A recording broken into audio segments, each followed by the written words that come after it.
Now I'm a single mom again with a 4-year-old and a 4-month-old.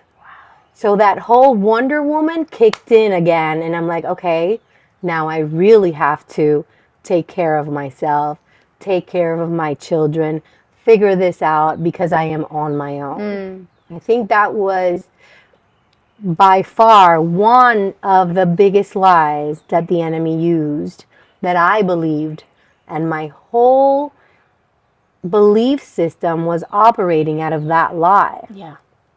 So having this heaviness of the world, thinking that I had no one, that nobody could help me, that I can only depend on myself, put me in this spirit of self-sufficiency, and I am the hero in my movie, and I have to figure things out and get things done on my own.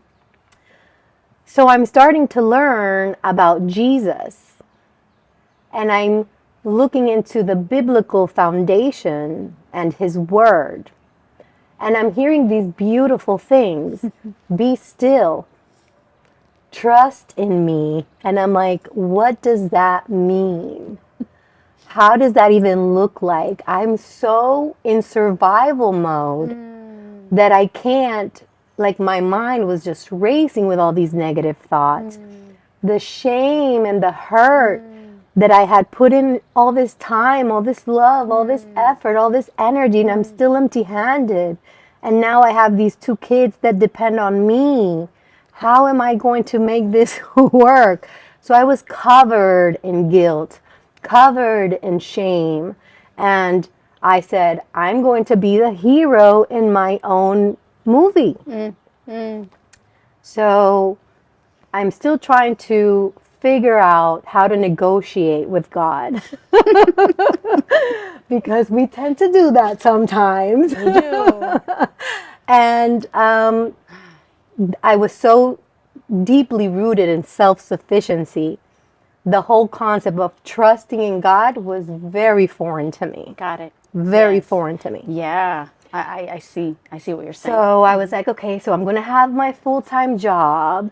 At that point, I was already in the world of modeling as well. So I'm like, I'm going to have my full-time job. I'm going to pursue my own personal dreams. I'm going to be this mega mom, and I'm just going to come through. I'm going to, I don't know how, but it's going to work. My biggest effort, obviously, in all of my brokenness, didn't get me through. It totally drowned me because I was doing everything in my own power. Yeah. Right? So in that process, then comes the third phase, which my ex-husband now tries to come back for a third time. But now as a follower of Jesus, I am confronted with this. What should I do? Because should I give him a third chance and come from a perspective of a godly wife? Or should I recognize that this is just not it? And me being the superhero and the fixer, I'm like, I'm going to give him a last chance. A lot of it too was motivated by my children because my second child didn't know his father with his mom and dad. That whole unit, he didn't know it because he was 4 months when so that was a lot of the reasons why I accepted a third time. By this time, I think 6 or 7 years had passed from the last time we got together. So we were stretched out for a very long time, on and off, and stable and unstable, and friends, not friends, and angry, and it was just such a roller coaster. A lot of things happened in 6 years. Yeah. He became a completely different person in those 6 years, and so did I. So when we came back, it was noted right away that I had made a third mistake. So I said, oh my God, what have I done again? This time now, it is completely different, and it's worse because now he has experienced the world. He's a grown man, and he has worse habits, worse belief system. It's like deeper rooted It's already. deeper rooted now. Yeah. So whatever hurts he had from the past, now they were magnified. But then me, on the other hand, I was on a different journey because I was following Jesus. Right. So I think that one of the reasons he felt motivated to come back was because in my healing journey, I had asked him for forgiveness.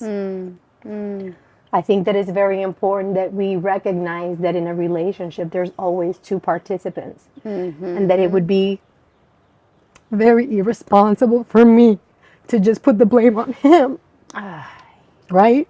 So in my journey, I humbled myself. Ay, Nadia. And I did the hard work. And I really learned what it meant to start trusting God. Yeah. And that forgiveness was more for you. For both of us. Of course. And it's so admirable of you to come in the third time and let's do this again. Let's try. And you humbled yourself and you were the forgiving party.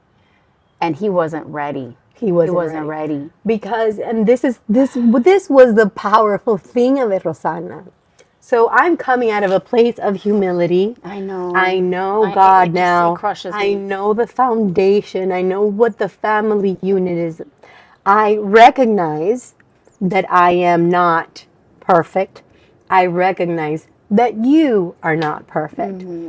We have built this marriage. We have built these children, right? We have created a very strong bond, broken, but maybe there's a way that God can use that to build us differently this time. But again, in a relationship, there's two participants, right? Absolutely. I'm so glad that you said that. Absolutely. Because and like what you were saying in front of the audience is it's crucial for them to understand that just because you're forgiving and you're ready, because you're healing in your faith and you now know the work that you've already put in, because everybody's got their stuff, right? Yep. Something has to change. Yes. I had the aha moment where it's like, this cannot be my life and the end of it. Right. I was completely depleted in every way possible. I was depleted financially. I was depleted emotionally. I was depleted physically. And I still had 2 children to raise. Yeah. So I said, something has to change. So in 2019, I start my really deep healing journey. That really big transformation. To my surprise, I acknowledge that I'm going because something needs to change. I acknowledge my participation in it. And I said, things need to change because I am making the same mistakes, right? By allowing these people to come into my life over and over. And at some point, I have to put a stop. God was so kind to me and so loving and so patient and so liberating because first and foremost, he taught me my identity in him and had revealed to me that I had no identity at all.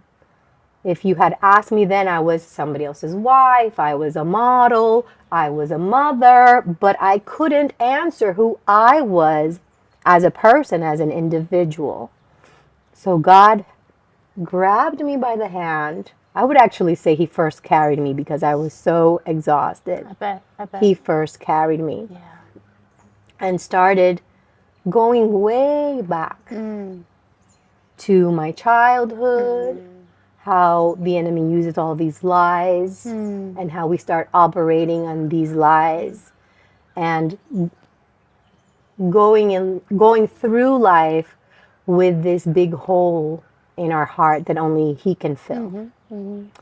And I was operating out of a place of being abandoned, right? Feeling orphaned, carrying such big weight on my shoulders. And that's where the real transformation started.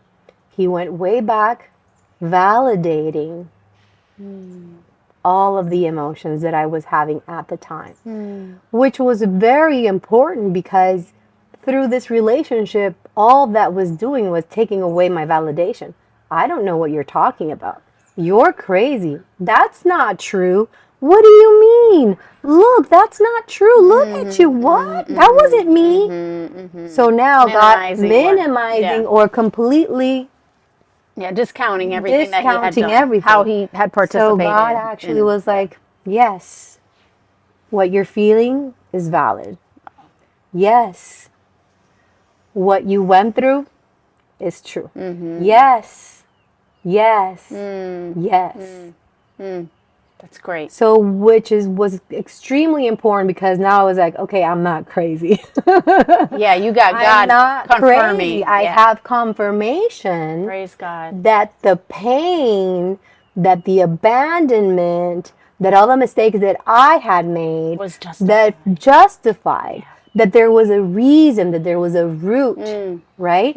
And therefore, because I had that, now I'm like, okay, I'm not crazy. Now we can go to the next step, which was forgiveness. Yeah.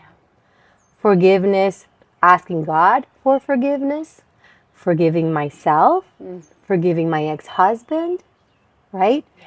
Covering every single stage of my life. All the damage that was done in my childhood, all the damage that was done through my teenage years, all the damage that was done as a young adult, as a single mom. It was like he was cleaning house. Yeah. Yeah. And that was so liberating because it removed so much of the shame and the guilt. So in that moment, I learned the power of forgiveness.